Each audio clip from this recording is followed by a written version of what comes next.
As I was contemplating what is the power of a brand, I thought a lot about the power of technology and where we're going in terms of kind of like a literal sense, right? Because power is electricity, power is kind of a mechanized thing, and it's also in the body, right? We have strength, and a lot of our strength or power in certain areas comes from repetition. If you want to get stronger, you lift weights. If you want to get faster, you practice running. So, as we think about the power of a brand, these are some of the things that popped into my mind. One, repetition, strength through repetition, and two, utilizing external sources to feed that power. So if it's electricity or if it's, I don't know, horses, anything stronger than you. So the power, so how these things are connected. And this, Or can I ask a question? yeah, of course. Would images be considered power? Yes, absolutely. Because there is a connection between image and behavior. And we want to kind of explore how certain images or certain brands might trigger or inspire people to particular types of actions. So it could be that you see an image and it's kind of like a lightning bolt type of energetic thing where it really just triggers you or shocks you, which I think when we think about brands, because people have such small attention spans, oftentimes that's a strategy that brands use, is that shock value, so that you're kind of hypnotized immediately and you'll stay in focus. Other messages are more subtle and kind of sneak in over time, I think, if you see something over and over again. And in terms of depth psychology, an image might be something that really comes from within. And so you recognize and seek it out. So there's a mirroring effect that happens also with the power of the image, because, in that modality, there's a collective unconscious that is unified around a particular symbol. And we sort of naturally gravitate toward those things. I'm going to talk about building a brand. And under that category, there's kind of two topics. One is, how do you establish a brand identity? And then what are some strategies for brand positioning? The second is the marketing aspect. So once you decide on, what are the qualities within your market that make you unique, then you have to kind of figure out how you're going to reach customers that identify with those values and that are going to want to work with someone who also prioritizes those values. And then there's the brand management, which is, I think, an area that, historically I've spent a lot of time in helping people manage their brands, which is maintaining consistency and also dealing with negative associations.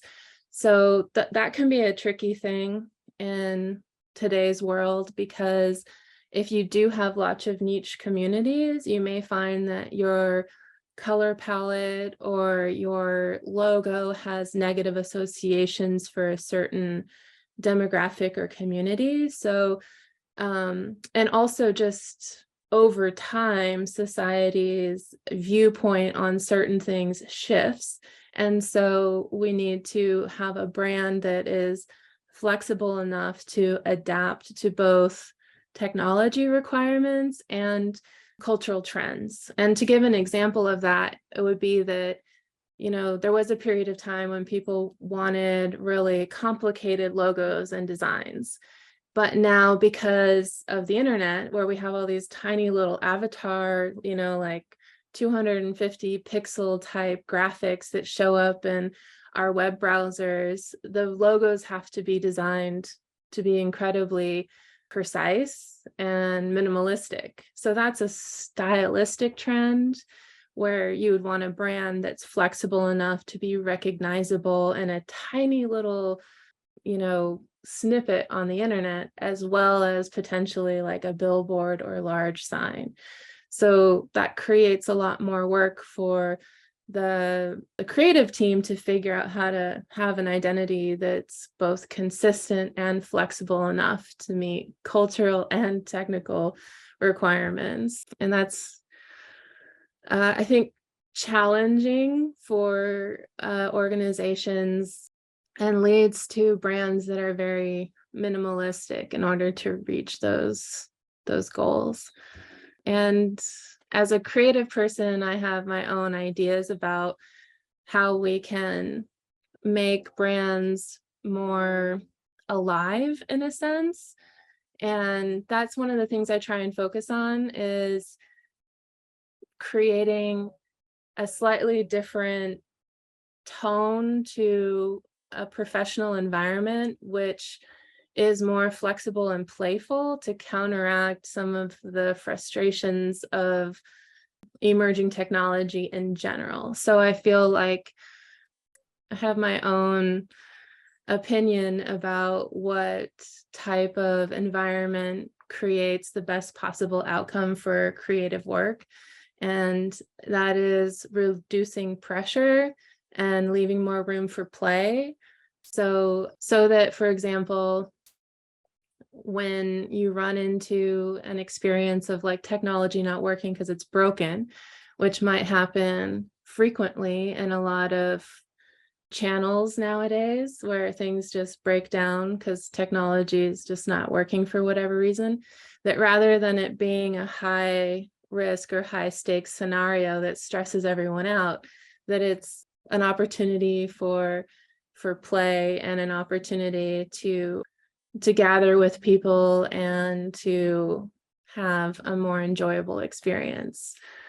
So yeah, so I work in a variety of different modalities, and what I like to emphasize, or the story I like to tell, is that I was in a firestorm when I was 8. It was the Painted Cave fire, and our family kind of drove through that whole experience. So, I witnessed my house burning down, and I Sorry. had just a very like intense experience related to environmental insecurity. And I think that has made me more motivated to engage with new ways of doing things in order to create individuals and communities that are more resilient.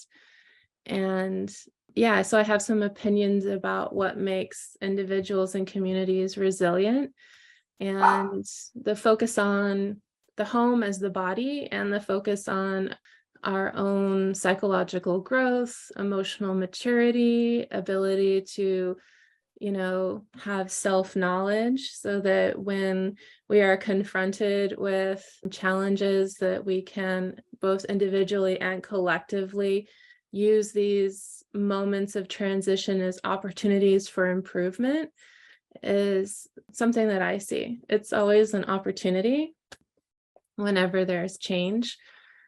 So keeping a positive mindset as we go through this. And the Forever Bird Studio is a play on the words for the phoenix. And so it is kind of like that moment of destruction and creation. And part of my brand is evolving the logo design every year with intention. I make small kind of adjustments, and then I go through and update everything annually. So I sort of plan in that process. Okay, so now we're talking about, building a brand and creating an impression. So every business, or even as an individual, you want to try and create an impression. And one of the best ways to do that is, to have kind of like something that is sort of like a hook. So for me, over the years of being an entrepreneur and introducing myself and doing like little elevator speeches, I've found that sharing the experience of losing my home as a child in a firestorm is something that people remember. One, maybe it is kind of a little bit of a lightning or a triggering type thing. It's like, what is that? But also, too, people understand that in the state of California, as something relatable, they have similar experiences of maybe having to be evacuated or being housing someone who lost their home, or being part of a community that's recovering from a fire. So that's one way that I create an impression. And then also, as someone that focuses on design and branding, with the concept of the phoenix and sort of this idea of a living, changing image, it's a nice tie-in for me in terms of some of the core values of what it is for me in terms of the creative process when I think about what I do as a professional. So in any business, yeah, you're kind of thinking about what impression you're making initially with someone when you're building those associations that are specific to what you're offering. And that can be personally or professionally, really, because we also have our own personal brands when we meet people out in the space. The mermaid is another one that I focus on as well. And they're kind of like opposites, because one is fire and one is water, but they both relate to creativity and emotion in kind of like different ways and balanced in different ways. And one is a bird in the air, and one is a creature in the water. So it speaks to sort of this polarity or a spectrum as well. And the idea of a phoenix as a magical creature and the idea of a mermaid as a magical creature reflects our own hybrid nature as both human animal and human spirit. And that's a big part of my work as well, is reminding people that we're spirit embodied and that there's like bigger things or mysteries at play in the work that we do, and to consider those things as important in the work that we do as well. That's part of, establishing it in community and making it more accessible and connecting to other like-minded individuals, which is one of my theories around branding, is that a lot of it is shared. So rather than an older concept, which is that a brand needs to be completely unique and that you have to work at that, I'm saying, hey, uniqueness is built in. We are all unique. Nobody is the same. You don't really have to work at uniqueness. But when you're talking about creating networks of trusted individuals and working on shared missions, the brand connects us and unifies us. So that is kind of part of establishing a brand. Again, it's a duality thing. You want to be unique, but honestly, you don't have to work at being unique. That's my opinion. And then two, you want to be part of that trusted network, which is bigger than yourself. And that's a bigger shared vision among many brands and communities. And I feel like this vision of a network of interconnected individuals with shared values is more sustainable, because if something happens, the whole system doesn't fall apart if there's more autonomy among the network and the community and how things are done. So so we want to be unique and recognizable. And some of the things that we do primarily when we're talking about establishing that has to do with the visual elements. So that might be like our face. And you and I are kind of similar. We're both wearing red today. Yeah. We both have That's kind of like, yeah. hair, Yes. Golden similar. hair. Yeah, but also no one would ever confuse us for the same person at the same time. So I think that that's kind of where I'm coming at in terms of the uniqueness is easier to accomplish than the connection part. Mm. Yeah, so the visual elements are important, and the specificity of the visual elements are important. They have those aspects to them: color, font, the design itself, of course. And then there's other elements that are also really important, like the history of an organization? Has it, are there documents of fictitious business names and business licenses? And, people can research the history of a company. Kind of a reach do they have? What associations are available? Like, you might find my name in the list of women's economic ventures, or you might find it in the SCORE, Women's SCORE Hire, or you might find it in the Yoga Soup email. So there's sort of this, what kind of reach does your organization have? And that's part of the network I'm talking about as well, because not every value that your company has to align, if that makes sense. It might just be one or two. So I think women in business or empowered women is an important thing to focus on, personally and collectively. So I work with other organizations that promote that.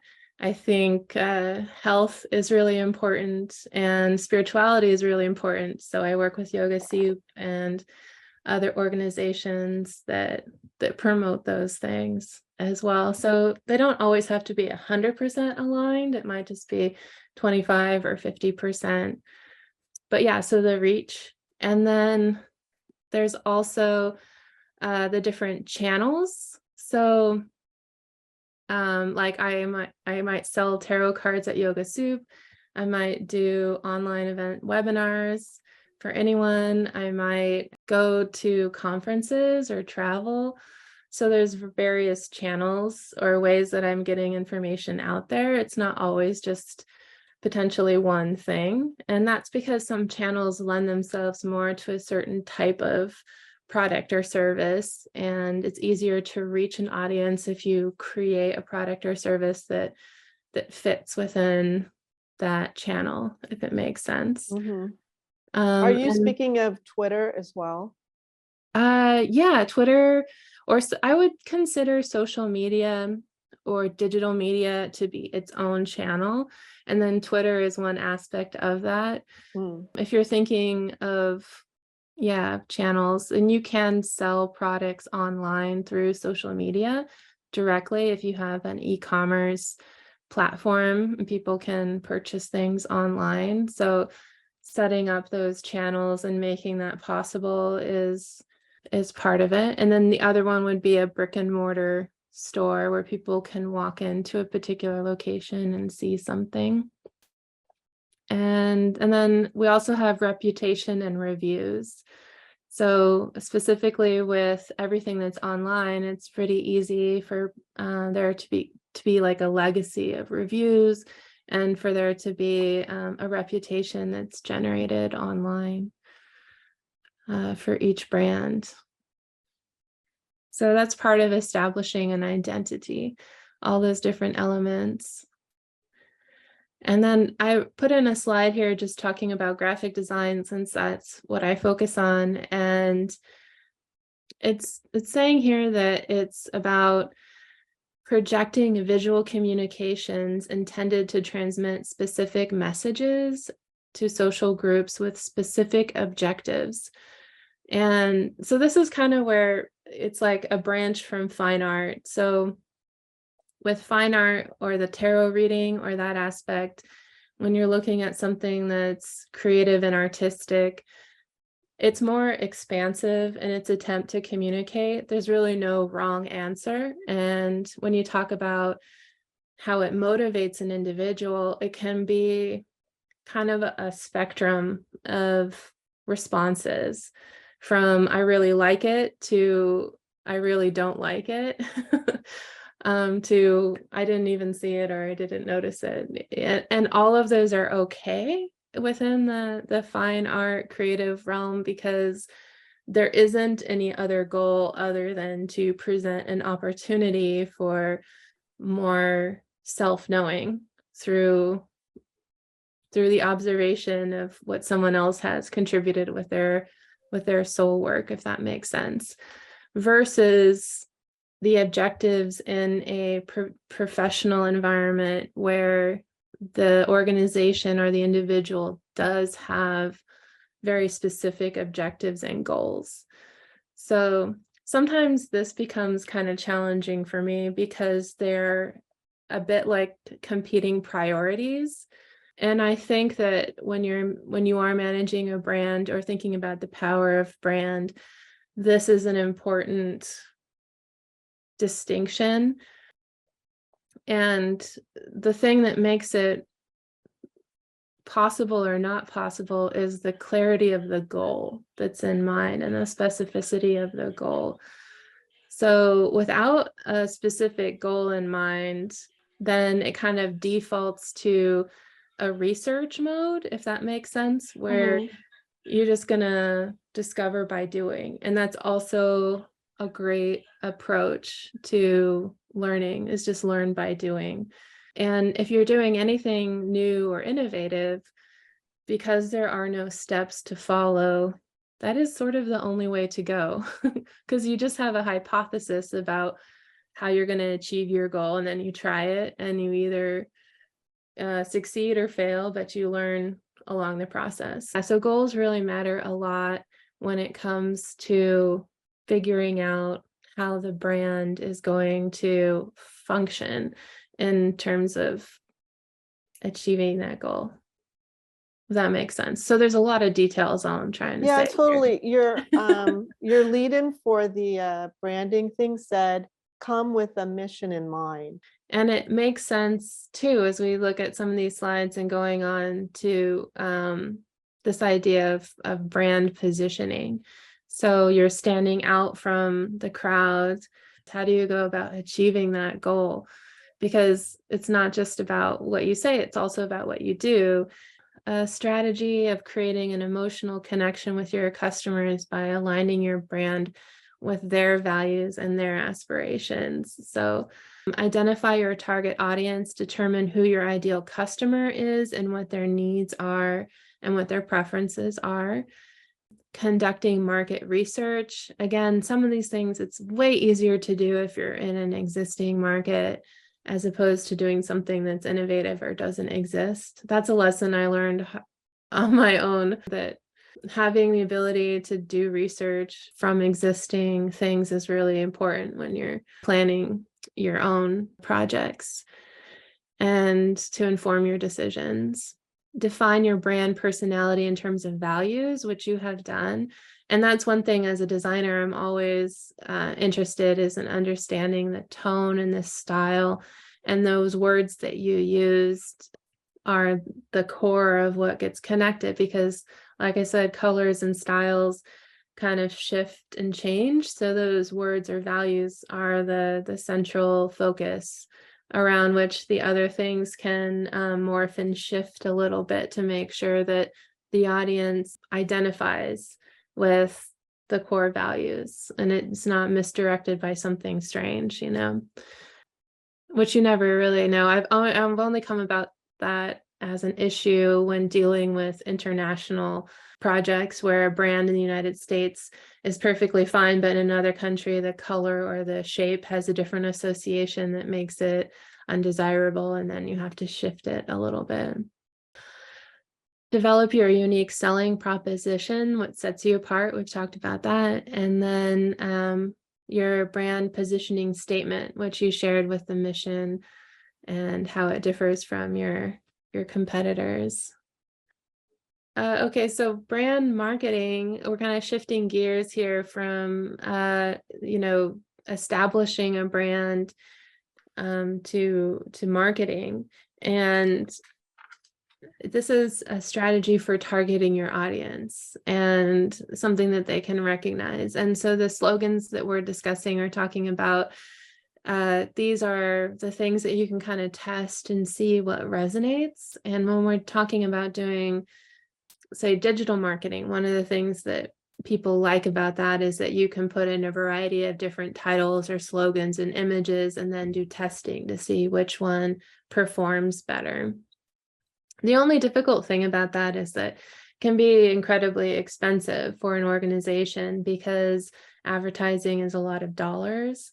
So one of the shifts or the trends in the last decade is, instead of investing in traditional advertising, invest in creating things of value for your community as a way of reaching out and actually getting to know your customers and finding out more about them in depth. So that could be like, instead of spending, $5,000 a year on digital marketing, you spend $5,000 a year on throwing an amazing party and inviting all your previous clients and friends and having them fill out surveys or do something else to really deepen the relationship with your existing customers. Maybe have them bring their friends. That's just one example of how you might do that. And there's more here. So there's some different steps and strategies for doing that. So developing a unique value proposition. So one that you're talking about is the efficiency that you bring to your clients and their projects so that things run smoothly. The one that I discussed for my organization is keeping everything casual and low key and low stress to facilitate creative thinking, as something I like to maintain with my clients, is that tone of just being comfortable.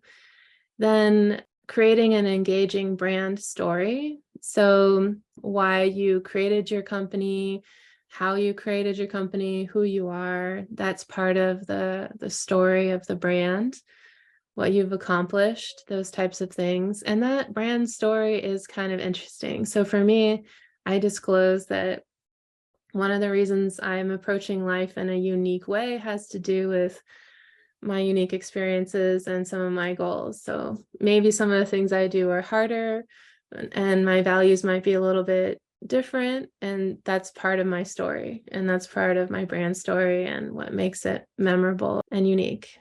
Utilizing social media, we've discussed as a channel, and that's one of those areas where you need to leverage. That's kind of a combination of things: using social media, leveraging influencer marketing, and those types of things. They kind of go hand in hand. You got to figure out what content is of value to people.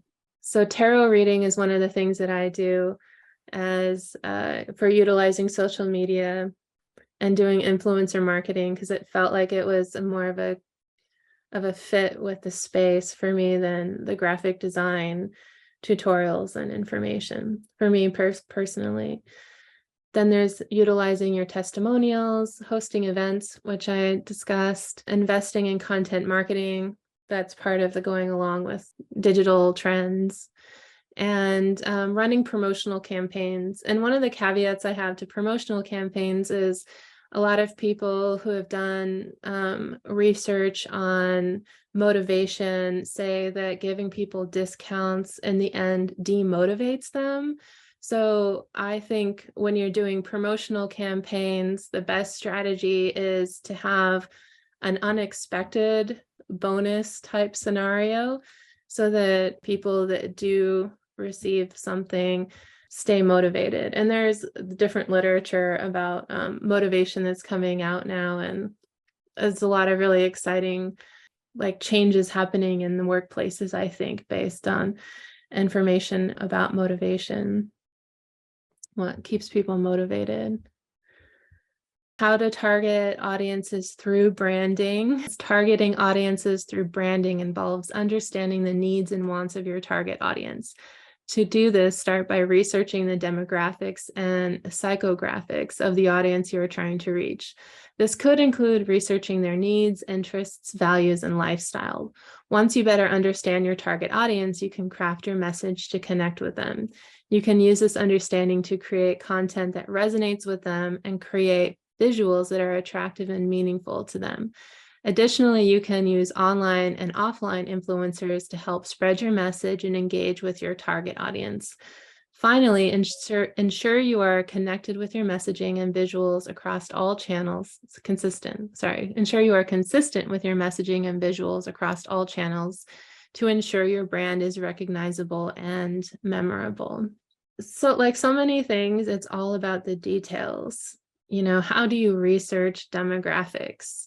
and psychographics of the audience you're trying to reach. What audience are you trying to reach? I mean, this process is actually pretty mysterious in my experience. It's really hard to do.